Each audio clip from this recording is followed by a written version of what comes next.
Hey folks, MasakoX here. As you might be familiar with, if you spent a decent amount of time here on this channel, that we like to give characters the chance to do more than they actually did in the main series for various reasons. This example, that being of the Tree of Might's antagonist Turles, is one of the more patient examples. Instead of just giving him the keys to redemption almost immediately just because, we've decided to wait it out a little longer with him than normal. Make his voyage of discovery more gradual. Today's video is sponsored by Tokyo Treat and MasakoX. They are both monthly Japanese snack subscription boxes. With MasakoX, you will receive 20 traditional and authentic artisan Japanese snack items and one special Japanese tableware piece with your box every month. For this edition, MasakoX collaborated with the Ibaraki government to bring you an Ibaraki harvest, the best from that region, and their producers of fine delectations such as Ibaraki blueberry manju and their special chestnut kaninto.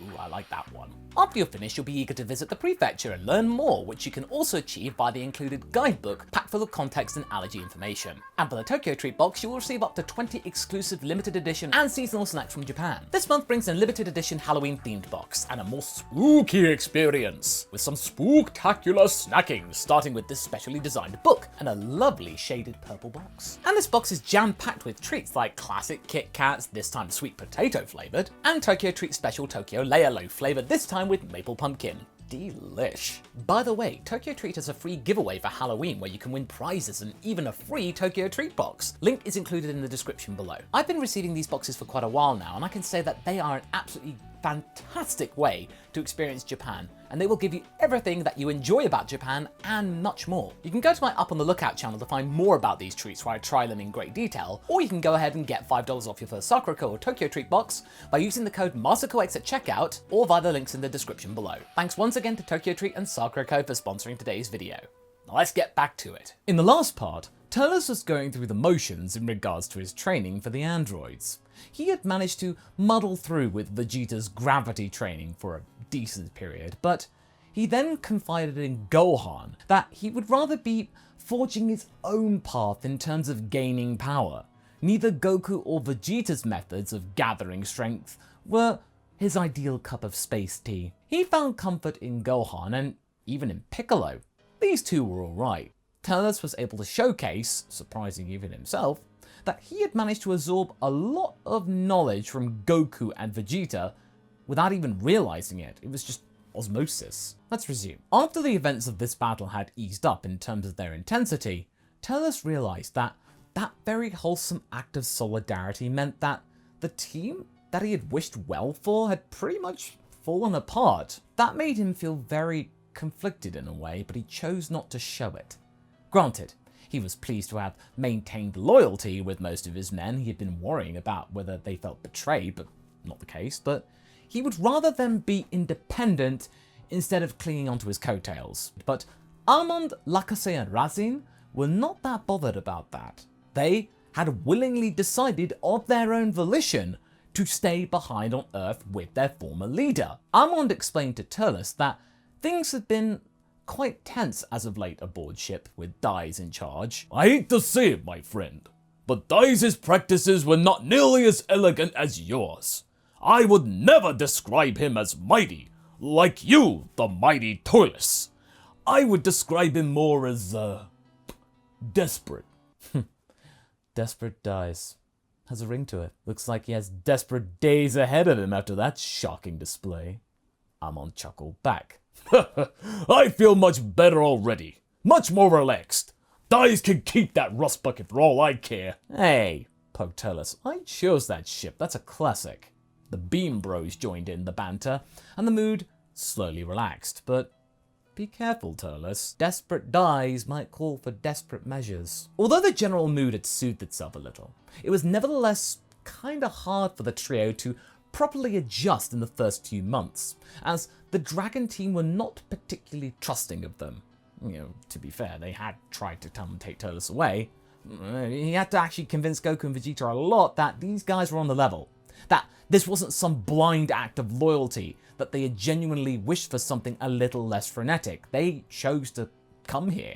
They were willing to toe the line wherever they could, provided that they were looked after and given a certain amount of freedom. Goku knew that Turles had managed to turn himself around when given the chance, so the Saiyan agreed to Turles' wishes. The Crusher Corps refugees were put to work. It was quickly decided that the Beans brothers should go and help Bulma and Dr. Briefs at Capsule Corp. Although initially there was a lot of headbutting between them and Bulma because, they're both smart and they're both engineers, she did have to admit that their ingrained knowledge of engineering from outer space was not something to turn away. They're scientists. They eventually managed to learn to work together, and even were able to improve the gravity chamber for the sake of Vegeta and Turles. It was a lot more durable for a start. Armand, however, found his place to be quite challenging to find. He was finding it hard to readjust to a society that didn't view him as a criminal. But when he walked the streets of Earth wearing big and tall clothes, not the Saiyan-like armor, people generally didn't gaze at him with fear. They were more taken aback by his imposing physique. He even got some hungry eyes aimed his way. This is not the kind of attention I had expected. These moments of freedom were relatively short though, as Turles, Piccolo and the Dragon Team had to be around him nearly all the time, supervising mostly from a distance, because if something annoyed him, including people accidentally bumping into him on the streets and not being courteous or apologetic about it, it could easily spiral. Old habits die hard. Our heroes were finding this arrangement to be a nuisance, detracting from their training for the androids. They had to come up with a more practical solution fast. Someone else had to foot the charge. Luckily, they realized that Yamcha could be a pretty good fit for this job. In supervising Armand on the daily, he had managed to defuse most of the dodgy encounters that Armand was involved with, some of the more aggressive encounters in particular. Armand actually quite liked him too, because he was more respectful to his feelings in getting used to Earth life. Both himself and Krillin soon agreed that they needed to find some way for the big guy to channel his nervous tension. They understood that he had no outlet of any kind, so no wonder he would get angry at a moment's notice. They knew that martial arts wouldn't be the ticket for him, as that required a lot of patience that he wasn't really that willing to give, at least for now. But then, Yamcha hit upon a brilliant idea. A home run of an idea, you could say. One thing that could help with that, other than general training sessions, because that apparently wasn't enough, sport. Baseball? Said Armand with a quizzical tone. Yeah, I play for the Titans, one of the best teams on the planet. Thanks to me. He patted his chest with pride. I can get you into our training program if you want. Make it so you get a chance to play a few games soon. Well, what does this baseball involve? Well, hitting balls out of the stadium for points. Armand was intrigued. Still, they could not compete with regular Earthlings just yet. Armand had to find a way of curtailing his strength a little bit, regulating it. Otherwise it would look a little weird. So this meant the likes of Tenshinhan, Krillin, Gohan and Yajirobe had to help with quelling Armand's aggression and help channel it in a less bombastic manner. Turles though wasn't interested in helping, despite his relationship with Armand, thinking that taking away the vicious nature of his former subordinate was really not the best idea, strategically speaking. But seeing as Armand was actually enjoying this experience, he did allow it Turles. The two didn't talk as much as Armand would have hoped for though, but he knew that Turles was a busy guy, so he did his best to understand. And sure enough, this idea of baseball was proving to have been a good decision, because after getting to know the rules of the game and getting to play some training games with them, just playing catch with Yamcha, he became a major Titan fan, eager to actually watch the games and started to collect merchandise. Yamcha was also able to get him a job as the stadium's bodyguard, aiding him in getting used to the baseball environment before he got his chance to play for real, which paid well enough and required the giant to mostly look scary. That he could do.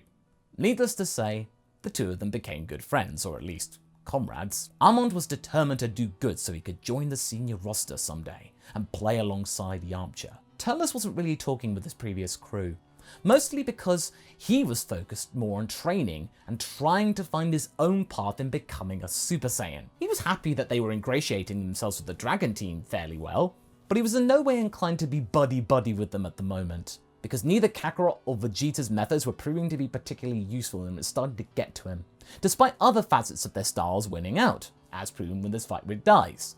The Super Saiyan path though, That was still eluding him. He was glad that at least Tights was the kind of person that appreciated the time they had together, that's good. Even if this time was mostly spent in silence or Turles screaming. As he trained and occasionally tuned up his bike, Tights would be mostly writing up her latest stories, gazing at Turles sometimes and trying to find inspiration.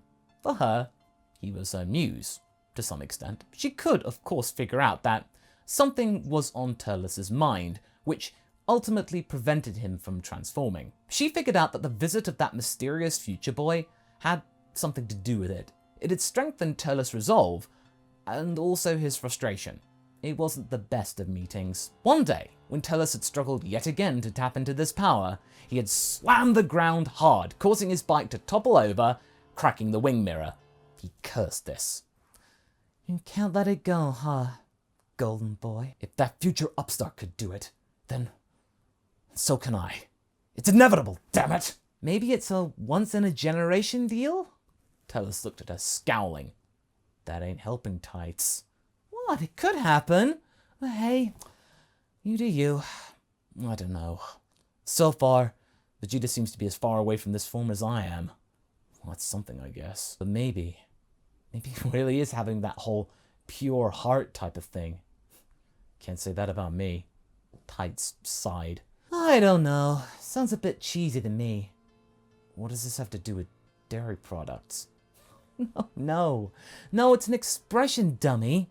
It means, unsubtle, melodramatic, not authentic. I don't think cosmic powers like Super Saiyan work that way." Turles blinked, not fully understanding where Tights was going with this. "What I'm trying to say is that if the time is right, if you have it in you, it will come. I'm sure of it. And if it doesn't, well, you can always find other things in life to get stuck into." Turles looked away, slightly blushing. "Yeah, maybe." After that abstract pep talk, Turles resolved to not giving up in his training, even if it was proving to be a bit of a struggle. He knew that he needed to be ready for those androids if he wanted to survive. That was the first yardstick. Okay, be strong enough so that means you don't die. Alright, it was a pretty low bar, but it was something. If they were strong enough to destroy everyone without much trouble, well, he would simply have to work harder. Rarer were his sessions in the gravity chamber with Vegeta as time progressed, as he bit the bullet and started to enlist the help of Amond, sometimes being joined by the Earthlings and Gohan. Amond, he was so happy to be training with the mighty Turles again. He was sure that those machines wouldn't be any match for him. But the ex-space pirate did not share his enthusiasm, but yay, the compliments were nice to hear, his juxtaposing optimism for someone who looked so brutish. "Well, too bad you don't have many more of those seeds. They could prepare us for those tin cans, eh, mighty Turles?" Turles looked at Amon in agreement. He had been considering going off into space and maybe raiding Alek's place, taking back some of the seeds he had managed to give him. After all, he had found them first, but it was only a flight of fancy. He didn't feel like sacrificing planets anymore for the sake of a power boost. If anything, his new allies would really not appreciate that kind of behavior, and it looked to be pretty bothersome a task anyway. Something that would take days away from his training. Days that were slowly running low on number. He also realized that he became too dependent on the fruits when he was guzzling on them back in the day. He had to think, how else did he manage to find strength in the past? Well, okay, surviving life and death situations, and the ones that were yet to come. That's why he asked everyone not to pull any punches while facing him. If you think that Vegeta was overworking himself in the original lore, Turles was doing just that. But he was no stranger in training with others. He also asked the Beans brothers to create some kind of a power dampener for him to wear that would put additional strain on him, just to maximize the risks and maybe the gains during his training. This could in theory lead to more rapid increases in power, or maybe push him into Super Saiyan by some miracle. Of course, Tights wasn't very happy when she learnt about this little trick, but Turles assured her that he was pretty tough and could survive any sort of situation. Finally, the 3 years had passed, and even though Turles hadn't figured out the Super Saiyan transformation in that time, he still felt stronger. They learned that the 2 androids were about to appear on Membo Island, and just like in the original, the team split up to find them once the first explosion had rung itself through the city. And hilariously, Jiro-19 mistook Turles for Goku, not Yamcha this time, and as Jiro attempted to punch Turles, he deflected the attack, easily, much to everyone's shock. The ex-pirate was able to hold his own fairly well against both 19 and Jiro, for quite a bit, but quickly discovered that something was wrong, as if something were draining his power when the two of them just suddenly grabbed his arm. Turles, though, was saved by Goku, much to his own shame and chagrin, but he was so weak after the energy drain that he really didn't care at this point. What Turles did notice was that Kakarot wasn't his usual competent self. He started to look concerned. What was going on? But he put that out of his mind when Goku was still able to take the androids away from the city. Look out, Kakarot. They can drain energy. Don't let them grab you, Turles warned Kakarot before they departed. As everyone witnessed the fight between 19 and Goku, one thing became clear. He was getting weaker, for no reason seemingly, and he almost got beaten by the mechanical clown. But then, a new challenger emerged.